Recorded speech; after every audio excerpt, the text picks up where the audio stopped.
C'est la coïncidence. Coïncidence. Donc oui, l'épilogue de l'arc se poursuit. Alors qu'on va voir 10 grosses minutes où on va faire un peu nos au revoir. Peut-être en partie, je pense qu'on va y revenir quand même, à cette partie de l'Inde. Et donc on commence avec Esteban qui est un petit peu patraque parce qu'il a pas bien dormi la nuit. On voit rapidement Zia qui est copine avec Gunjan, histoire de dire ouais, on avait une petite amourette, on l'appuie rapidement histoire de dire qu'elle était là.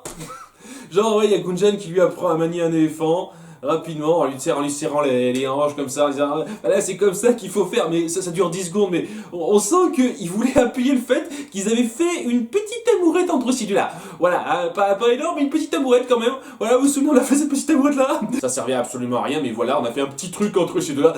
Donc, Esteban est abordé par Tao qui lui dit qu'il faut aller revoir le temple mémoire, et Esteban dit non, pas très envie tout de suite, faut que je reste avec mon père. Yazia qui revient, quoi, c'est-à-dire à la session de conduite d'éléphant, elle s'est très vite achevée après qu'on l'a vu, et c'est là que Athanos arrive pour leur raconter rapidement, je dis bien super rapidement, son histoire, comme quoi, oui, il était ami avec Ambrosius il y a un certain temps.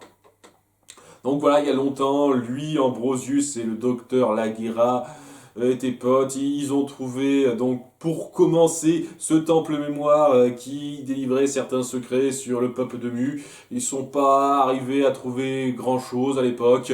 Ils racontent super rapidement qu'ils étaient amis, fut un temps, avec ces deux autres compagnons. Et je sais pas, est-ce que vous avez prévu de développer ça?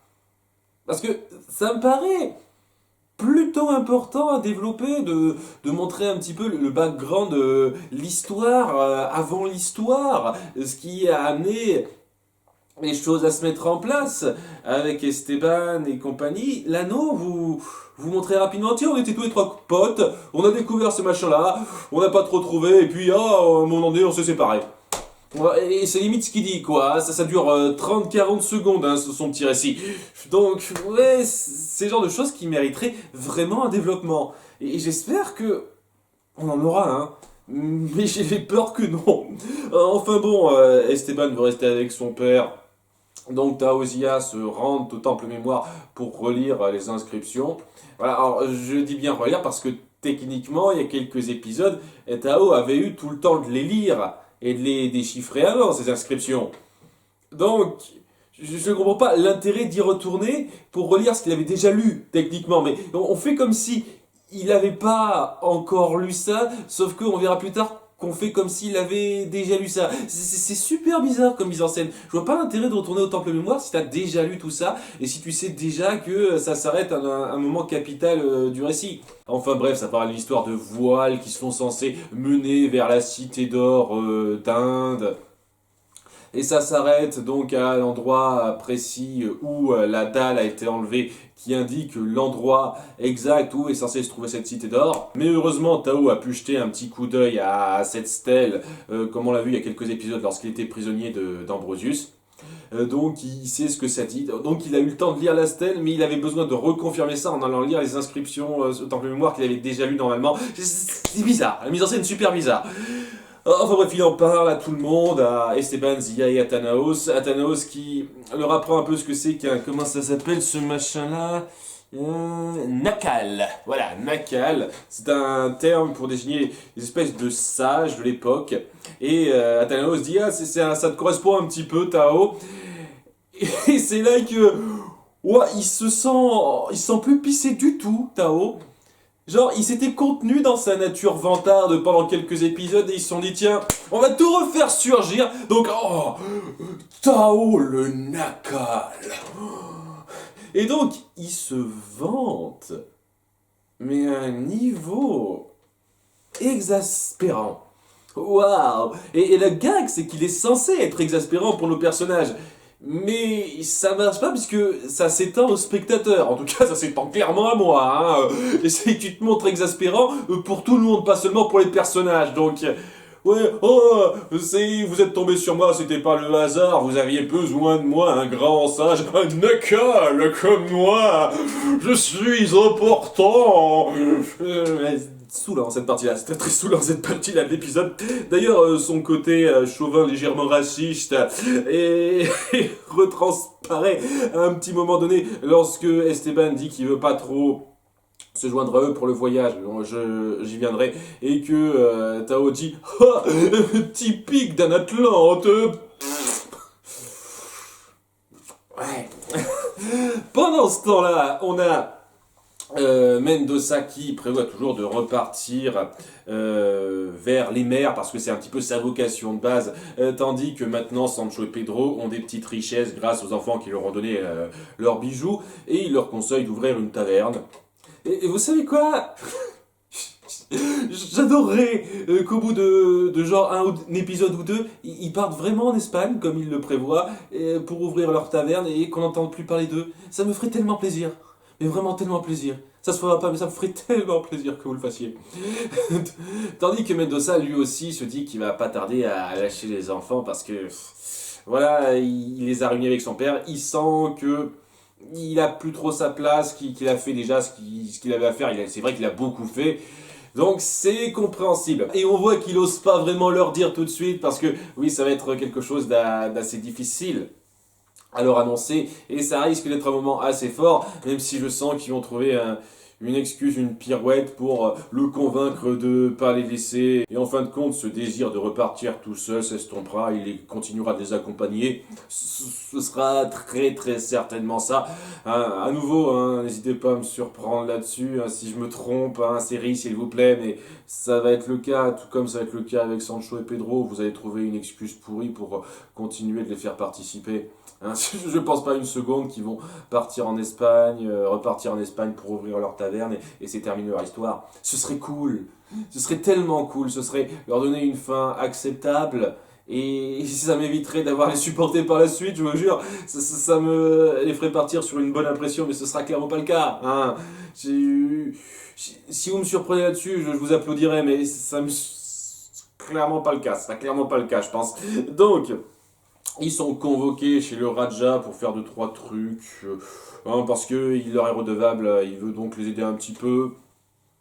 Et on voit rapidement que certains disciples d'Ambrosius font du travail forcé pour les gardes, pour reconstruire le palais.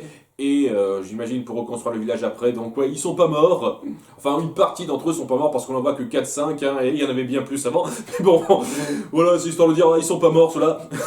On se souvient un petit peu d'eux, vous voyez. Et donc, il y a pas mal de petits préparatifs à faire par rapport à ça. Il y a Thanaos qui veut continuer de travailler dans le labo d'Ambrosius avec les données qu'il a pour trouver un remède à sa condition. Et apparemment, il aurait de quoi. Donc il va rester dans le coin, tandis qu'Esteban se dit « Ouais, j'ai envie de rester moi aussi, le temps que mon père se remette, et vous pouvez vous débrouiller sans moi. » Ok, je comprends tes aspirations Esteban, t'es enfin réuni avec ton père, c'est tout à fait compréhensible. Par contre, le fait que tu leur dises qu'ils peuvent se débrouiller seuls, il y a eu plusieurs cas où lorsque vous recherchiez des indices pour retrouver les cités d'or, où il y avait besoin des 2 médaillons. Les 2 médaillons. Donc, si tu viens pas, ils ont de fortes chances d'être bloqués à un moment donné. Il y a un moment, Zia dit « Ouais, mais je pourrais pas y arriver sans toi. » Et Esteban dit « Oh, Zia, on sait bien que tu es la plus forte d'entre nous. » Même la série reconnaît qu'elle est supérieure à tout le monde. C'est dingue, ça. Mais ouais, même t'as beau dire ça, Esteban, il était indispensable. Si c'était Tao qui restait à la limite, ce serait peut-être possible d'y arriver, mais sans toi, il y a de fortes chances pour que ça bloque.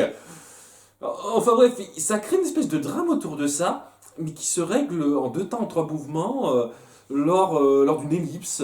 Et j'ai trouvé ça super mal mis en scène, parce que le lendemain, quand tout le monde part direction le port d'Ormuz, parce que c'est là que se trouverait quelqu'un qui saurait les aider à déchiffrer un peu ce qu'a dit ce qu'on dit Estelle, parce que ça se trouve sous une montagne, je sais plus trop quoi, c'est dit à un moment donné, une montagne euh, de la Lune. Voilà, la montagne de la Lune.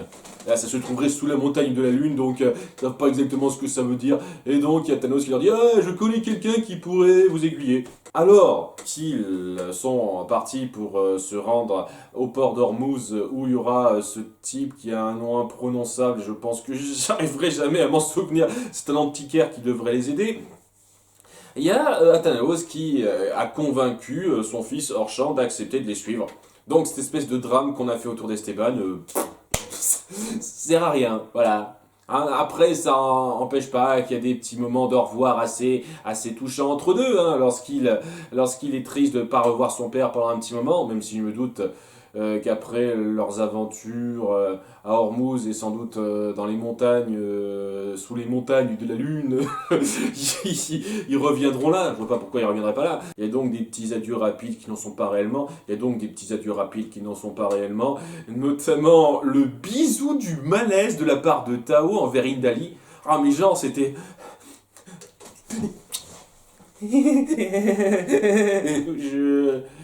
tu vois ça devant toi, tu te dis ok, tu t'approches plus de moi, mec. Hein. C'était quoi ça?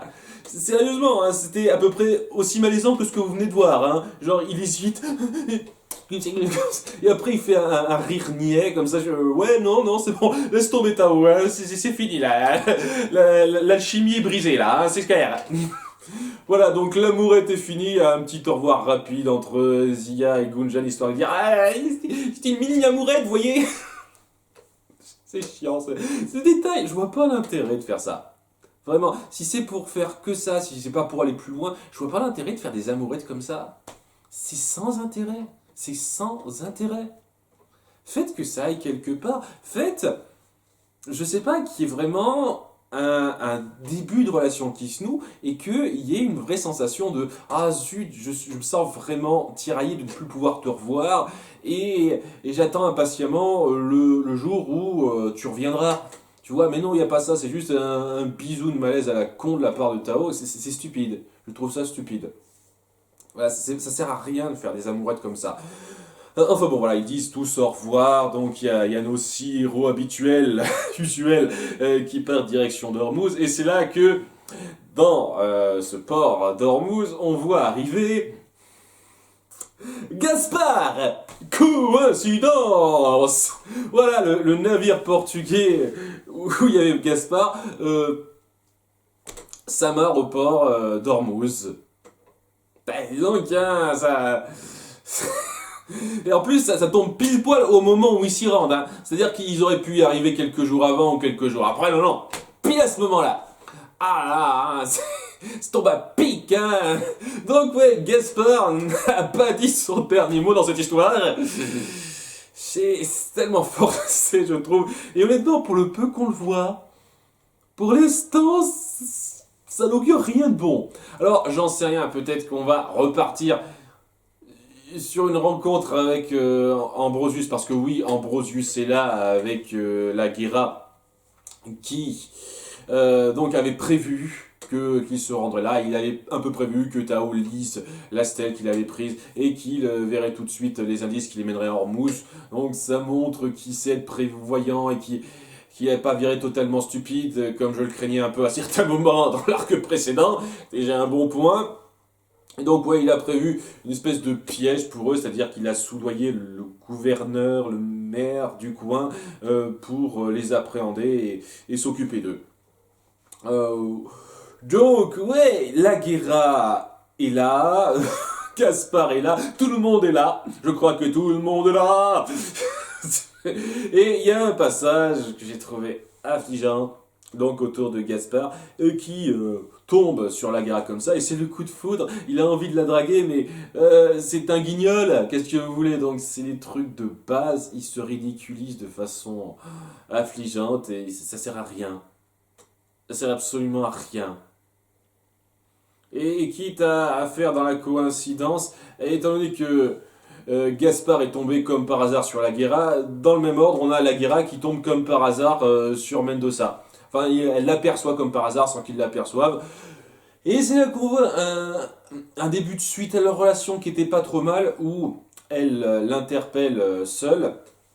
et lui dit ok, Zarès est là, il a prévu de vous faire capturer, c'est pour payer ma dette envers vous parce que vous m'avez laissé filer la dernière fois que je vous dis ça. Voilà, donc ça essaye vraiment de créer un lien un petit peu compliqué entre ces deux-là, et je sais pas, pour l'instant ça me va. C'est pas extraordinaire, mais c'est tout à fait efficace pour le peu qu'on en voit. Et je vous cache pas que pour l'instant, en termes de relations de personnages, de relations amoureuses sur le long terme, c'est la plus réussie, la plus prometteuse du lot, avec celle entre Zia et Esteban. Enfin, avant, parce que maintenant, je sais vraiment plus où est-ce qu'ils veulent en venir. Je sais pas, il y a un petit moment, lorsque Zia dit «Ah, j'ai besoin de toi, Esteban», on s'enraille un petit truc, mais après, il y a d'autres moments où on se dit ils y pensent pas du tout, ils s'en foutent, quoi. Dans ces saisons 2 et 3, je sais pas s'ils veulent vraiment faire en sorte qu'il y ait un couple Esteban-Zia, ou c'est juste des amis proches qui en ont rien à foutre si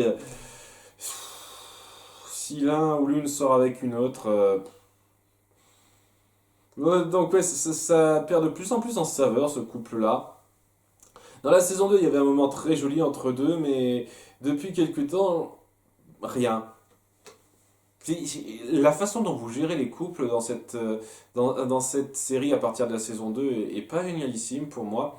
Alors que même dans la saison 1, je vous cache pas, c'était pas non plus quelque chose de particulièrement approfondi, c'est vrai. Et donc, pour l'instant, le début de relation qu'on crée entre Mendoza et La Guerra est la chose la plus mieux faite, la plus mieux suivie qu'on a réalisé jusqu'à présent. C'est pour ça que j'ai quelques espoirs quant à leur développement en tant que couple, même si pour l'instant il n'y a rien qui est prévu. Hein. Si ça se trouve, c'est moi qui vois trop loin, et ce sera juste, c'est pas des rivaux, amicaux, ce genre de choses. Hein. C'est vrai qu'on n'est pas obligé d'avoir une relation amoureuse entre un homme et une femme, c'est exact. Hein. Je suis totalement d'accord avec ça. Nos trois enfants finissent par se retrouver seuls à nouveau, hein, parce que Mendoza et les deux Pecno les ont pas surveillés, évidemment. Hein, et à un moment donné, alors qu'ils recherchent l'antiquaire dont personne n'a entendu parler, et tu m'étonnes avec un nom pareil, désolé, j'arrive pas à m'en souvenir, je l'ai pas noté, je comprends qu'on se souvienne pas très bien de son nom, c'est pas très sympa ça, mais au bout d'un moment, il y a le médaillon de Zia qui se fait voler par un petit garçon de leur âge. Donc ils le poursuivent et finissent par arriver dans un petit recoin de la cité où ils sont entourés par des mecs un petit peu louches. Et ça se termine là, cliffhanger. Et il semble avoir une petite fixette sur Zia, elle leur rappelle quelque chose et je ne sais pas quoi en penser pour l'instant. Voilà, pour l'instant il y a ça quoi, qui se passe. Est-ce qu'on va refaire une petite amourette entre ce garçon et Zia? Ça me surprendrait pas, hein? Ça me surprendrait pas, mais voilà, ça se termine là et correct sans plus, vraiment. Il y a des choses qui sont bien, j'ai bien aimé pas mal de petites choses dans ce surplus d'épilogue qu'on a fait. L'idée autour du départ de Mendoza, Sancho et Pedro est très intéressante et peut amener des moments forts par la suite, mais je sens... je sens tellement que ça ira pas aussi loin que j'espère. Je sens tellement qu'ils oseront pas bousculer le statu quo à ce niveau-là, qu'en fin de compte, ça me laisse pas une grande marque. Et en fin de compte, ouais, il y a pas mal de moments un peu touchants entre Esteban et son père, quelques petits trucs qui passent bien ci là. À côté de ça, rien de grandement mauvais, mais rien de grandement marquant non plus. C'était un épisode correct. Et on verra ce qui se passe par la suite. À bientôt pour l'épisode 19. Bye!